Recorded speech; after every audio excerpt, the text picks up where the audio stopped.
ನಹಿ ಜ್ಞಾನೇನ ಸದೃಶಂ ಅಂದರೆ ಜ್ಞಾನಕ್ಕಿಂತ ಮಿಗಿಲಾದದ್ದು ಯಾವುದೂ ಇಲ್ಲ.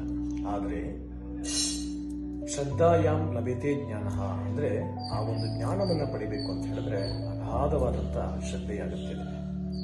ಆ ಒಂದು ಶ್ರದ್ಧೆಯಿಂದ ನಮ್ಮ ಪ್ರಾಣಶಕ್ತಿಯನ್ನ ಜಾಗೃತಿ ಮಾಡೋದನ್ನು ನಾವು ಕಲ್ತ್ಕೊಂಡಾಗ ನಮ್ಮಲ್ಲಿ ಎಲ್ಲಾ ರೀತಿಯಾದ ಜ್ಞಾನಗಳು ಕೂಡ ಉದ್ಭವ ಆಗುತ್ತೆ, ಜಾಗೃತಿ ಆಗುತ್ತೆ. ನಾನಾ ಥರ ಮಾನಸಿಕ ದೈಹಿಕ ಸಂಬಂಧಪಟ್ಟಂತ ಯಾವುದೇ ರೀತಿಯಾದ ಅನಾರೋಗ್ಯ ಸಮಸ್ಯೆಗಳೇ ಬಂದಿರಿದ್ರೂ ಕೂಡ ಆರ್ಥಿಕವಾಗಿ ಇನ್ನಿತರ ಯಾವುದೇ ರೀತಿಯಾದ ಸಮಸ್ಯೆಗಳು ಕೂಡ ಉತ್ತರಗಳನ್ನ ನಮ್ಮಲ್ಲಿಯೇ ಪಡೆದುಕೊಳ್ಳುವಂತ ಏಕೈಕ ಮಾರ್ಗವೇ ಪ್ರಾಣಶಕ್ತಿಯನ್ನ ಜಾಗೃತಿ ಮಾಡುವಂತ ಚಿಕಿತ್ಸಾ ಪದ್ಧತಿ.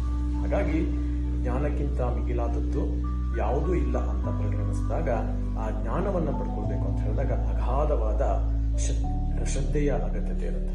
ಆ ಶ್ರದ್ಧೆಯನ್ನ ಪಡ್ಕೊಳ್ಬೇಕು. ದೇಹದ ಅಣುಗಳಲ್ಲೂ ಕೂಡ ಇರ್ತಕ್ಕಂಥ ಪ್ರಾಣಶಕ್ತಿಯನ್ನ ಜಾಗೃತಿ ಮಾಡ್ಕೋಬೇಕು ಅಂತಿದ್ದಾಗ ನೀವೆಲ್ಲರೂ ಇದನ್ನ ಮಾಡಲೇಬೇಕು. ಅದೇ ಪ್ರಾಣಶಕ್ತಿಯನ್ನ ಜಾಗೃತಿ ಮಾಡುವಂತ ಚಿಕಿತ್ಸಾ ಕಾರ್ಯಾಗಾರದಲ್ಲಿ ಪಾಲ್ಗೊಳ್ಳಿ.